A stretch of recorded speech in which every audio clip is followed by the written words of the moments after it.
Hey guys, this is another bus content. So for Deathblade, I don't have much of a strong character. I have my friend record his bus run, and I will dub on top of it, explaining some of the tactics in here. So remaining energy Deathblade tends to be a lot more safer than Surge because majority of her skills tend to deal damage, while Surge is more focused into just Surge damage. So as you notice here, most of her damages are doing enough, and she can actually use Surge a much quicker time in 2 bubbles to do quick bursts of damage, and most of the time it's pretty much enough. So a little bit of the problem when back attacks are trying to do a bus, since there's one person left in a raid and boss tends to look at that person because he's aggro, like right here, right? You'll always need to go back and try to hit the back attack. So that's more of a little bit of tedious. It's not much of a problem compared to other classes that don't rely on back attack, tend to be a little better. So as I was saying, like the split rush was doing a lot more damage, was doing 16 million, and the surge was doing about the same as well. So that's another point about surge versus remaining energy.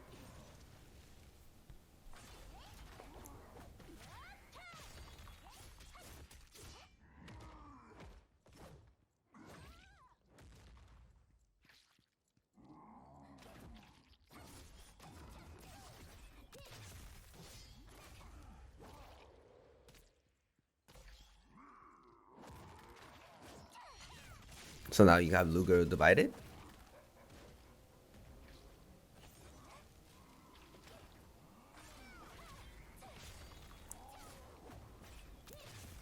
And make sure his HP is about close to 30, so the other Lugero runs away, the blue one.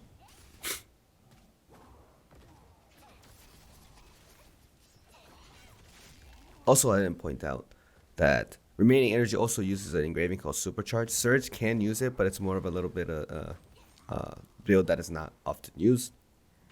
And since Blades actually has 4 skills that require Supercharge, right? So she can use the engraving very efficiently, almost as better than Grudge. That's why sometimes remaining energy, the early engravings, a Supercharge might be a better engraving than Grudge.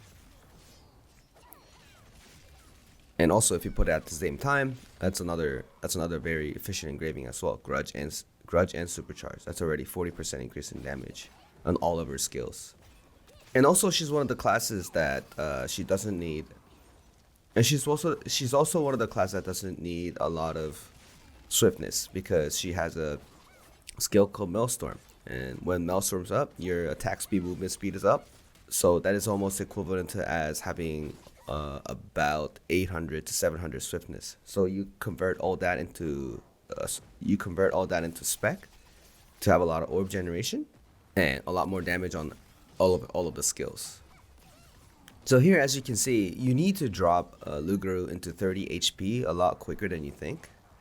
But as he was saying after he recorded the run, it is really tough to do a back attack. So it is doable every time, but it's a lot harder than some of my characters who doesn't require you to back attack.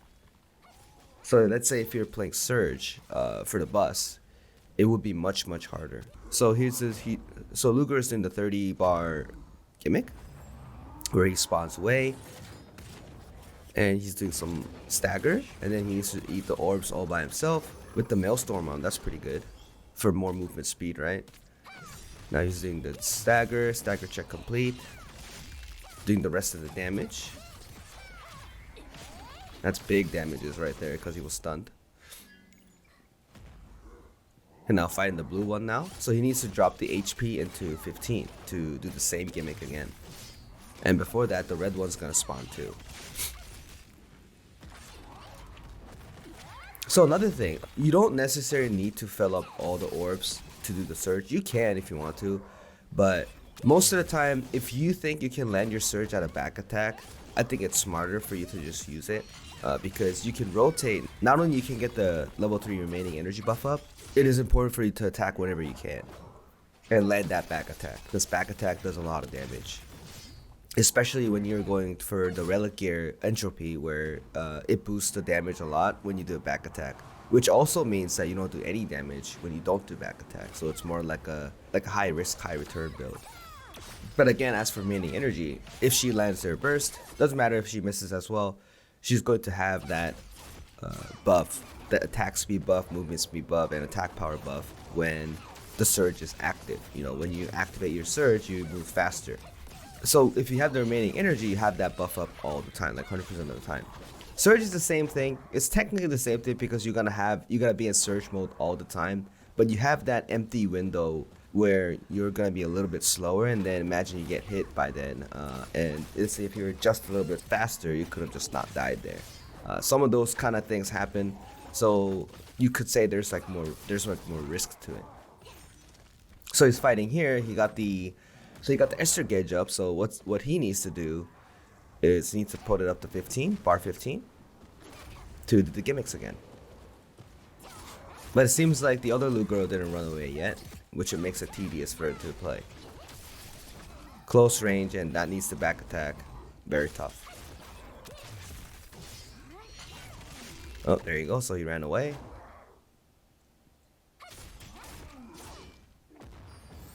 So he threw a dark bomb there, so you wanted to push a little faster. So most of the time, you usually bring Fagilwimba for the more stagger on the gimmick, for example, for my characters. But it seems like Deathblade is doing enough stagger so that she doesn't really need it. Well, I guess like other characters like, you know, Godlancer, etc. needs it as well. But I don't usually use it. I tend to be a lot worse in the stagger mechanics though, because I still kind of get nervous when I'm doing the orbs.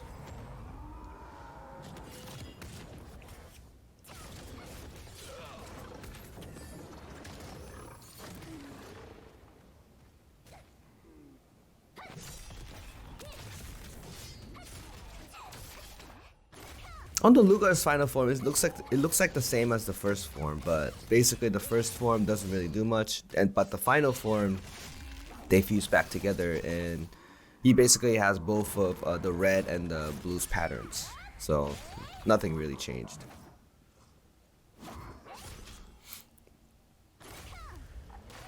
But when he's about at like the fourth bar, third bar, he does this grab attack, the grab mechanic.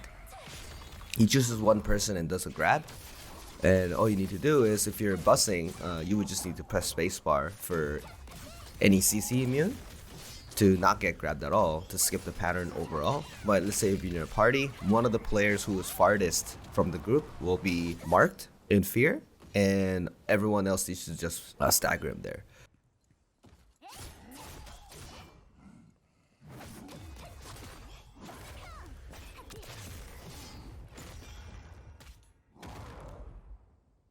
This is the mechanic, by the way.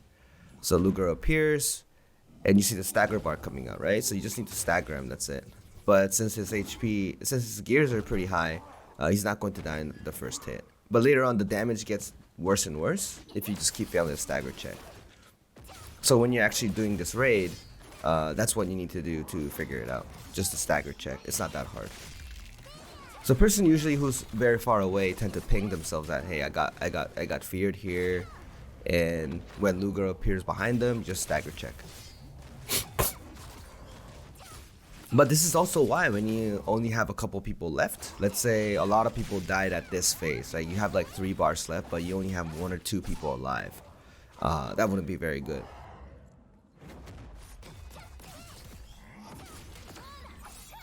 So a very good point here is when he was doing the second gimmick, he used the Awakening. Awakening is also CC immune, so it works as well. So using Awakening is a point as well. That's first phase of the Valtan. Finished it up. Let's go to the next phase, Valtan. So Valtan's exactly the same in the beginning. So my other bus runs. You know, just have him charge. You charge him up. And the marbles drop. And then you just eat the marbles for more Esther gauge. Seems like you got the bug though. You can't see the Esther gauge for some reason. You get that bug sometimes. So you guys notice when you actually do the Valtan run, there are 8 orbs. The reason why there are 8 orbs is it's 1 per person. Each person will need to eat an orb to safely go over the mechanic that the Valtan does at 130 bars. It's a very easy mechanic. All you need to do is, have Valtan charge into those pillars, and each one of them need to eat an orb. If that is hard, you have an Esther called Valthor. Valthor gives you a bunch of defense points. Well, usually almost immune to anything, except like a complete wipe. So you kind of use Valthor at the 130th bar to skip the Valtan's wipe mechanic. You'll see it soon. So after here, yeah, I like how he's checking. There's like a bug. Okay, so he uses a Tyrane here, right?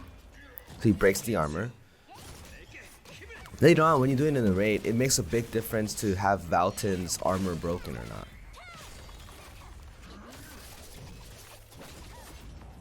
Also, here since he has the orb, so he can't get hit by that first attack. And the second attack is all of them, right? So second attack is a huge AoE. If you don't have that orb, it's not going to block it for you. So it's an immediate wipe. Unless you have Balthor. So you can use a Balthor as you see other raid videos. You see the raid leader using Balthor to block everything, right?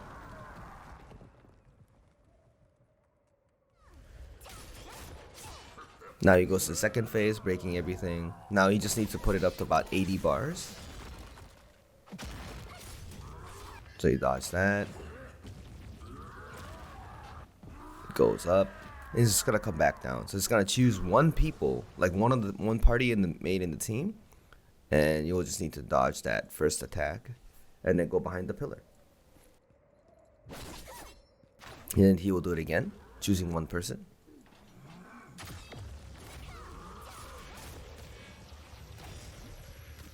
Nice.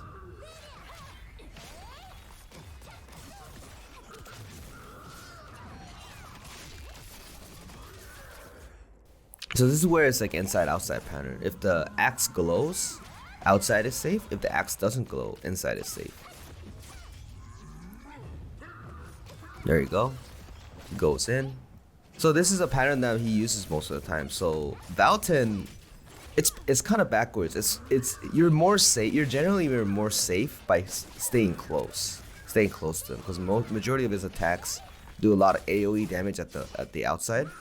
So this is his gimmick. Where you need to do is you need to counter him. One of them needs to counter. Oh, but he failed to counter, but that's fine. So he's going to use the time stop here. So you notice the orbs exploded, right? The orbs explode afterwards. So what party mates need to do is they need to split up and eat all the orbs so that the orbs doesn't explode. So at the 80th bar, he breaks up the left side of the stage. And he does his pattern again. Most of the patterns are repeated. That's why if you get better at the raid, you know that more tries you will do, you will keep progressing through the raid. As long as you keep trying. So it is not a very hard raid. But it definitely does challenge your mechanical skills. So for instance, this is another pattern that he gets, he creates an explosion around them, right? So it's better to be closer to him. So he does the inside-outside pattern again. So his axe is not glowing, right? So inside is safe. This is a front-back front. And the front side is a little bit AoE. Nice. Much trust. And then he does a whirlwind. That's a good DPS time for ranged classes. So this part is when you will need to dodge most of the time. You can get hit a couple times, but if you get hit a couple times and you think you're in a feisty, like a spicy position, right? You will need to use your hourglass. It's a good time to use an hourglass. Pretty good. This jump attack's very dangerous too. So sometimes when he jumps like that, 3 spears come down, and he chooses a random person and drops on the floor. So you will need to go close to him again because it's an inside-outside pattern. There you go. This is a cross again, staying on the side, but he's staying a little bit in the 5 o'clock, 7 o'clock. This is a counter. Countering here, nice. This is a blitz rush. Gathering up the orbs. Now at the 60th bar, he does a little special grab. With the cutscene too. So you will need to counter him, but if you fail to counter, what's going to happen is it's going to grab one person and he's going to do it again. So you will need to counter. But if you're alone, that doesn't matter because, you know, there's no one else to grab. So what he does is kind of he tries to do the counter, he grabs one, and then he proceeds to grab everyone else in the raid, and then the raid is over if that happens. So you need to counter him every time. So this is a 3 counter mechanic. So you notice he didn't counter, right? That's because if you counter him, you get silenced. So originally, when you actually run this raid with 8 people, you will need to have 3 people doing the counter. The counter number 1, counter number 2, and counter number 3. And the reason why on a bus run you only do the 3rd counter is because the 3rd counter is an immediate wipe. You spawn tire into the extra damage there.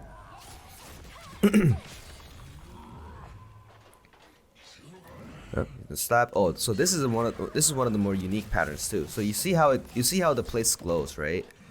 So the first glow explodes, the second glow explodes, and the third glow explodes. So usually when the first glow you see they explode, it is more smarter to stay at that side. This is this pattern again, the 3/ pattern, staying close, very important. Counter again. Always prepare for your counter when he does that. If more people prepares, you have a higher chance to counter, right? Because even if you miss, if you press a little earlier, that's bad, but someone's gonna press it for you. So if more people are aware of the counter, you'll be able to counter Valtan more often, and that's good. Counter is very important as the raids continue because that's more DPS, open DPS windows for you. So when he reaches the 30th bar, he breaks the rest of the stage, and now it's the center stage. And if you get hit and get knocked out, what's going to happen? You're just going to die, right? So you gotta be very careful here. Make sure your hourglass is there.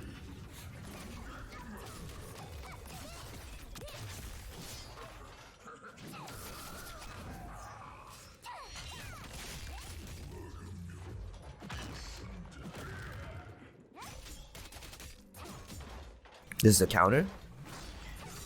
That's crazy because like sometimes I get so scared because I can't land a counter sometimes. If you miss a counter there, what's going to happen is it's going to charge you and then you're going to get knocked up the stage. So I usually dodge until I'm like very, very confident that I'm going to counter. So at the 15th bar, he does this berserk pattern. You don't do any damage here. All you do is you have to dodge. That's it.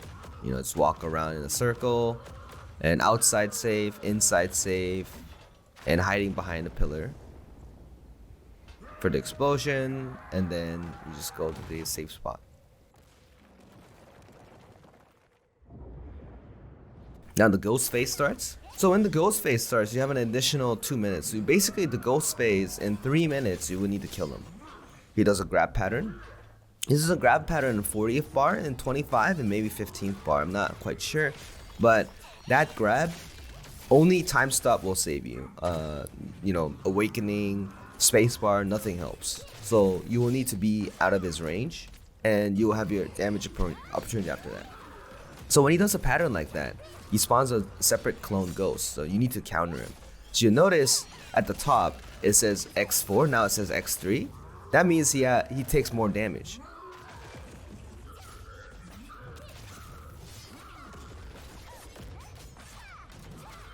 Every single pattern that he does in the normal phase, he does it in the ghost phase, but he's stationary. So you just need to be careful. So he does that 2 jump, and then he's going to counter here to make the stack 3 from 3 to 2. So he'll take more damage. Over there. Right, nice. So he's doing the back attack more. Nice. So since it's stationary, you know, back attack classes can do back attack a lot easier.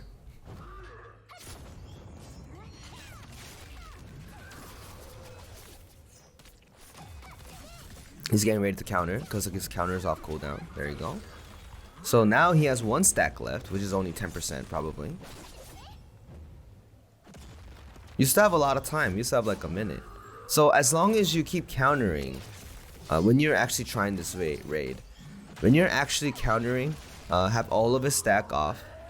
As long as you counter them all, keep doing damage, you will be able to clear the wave for sure.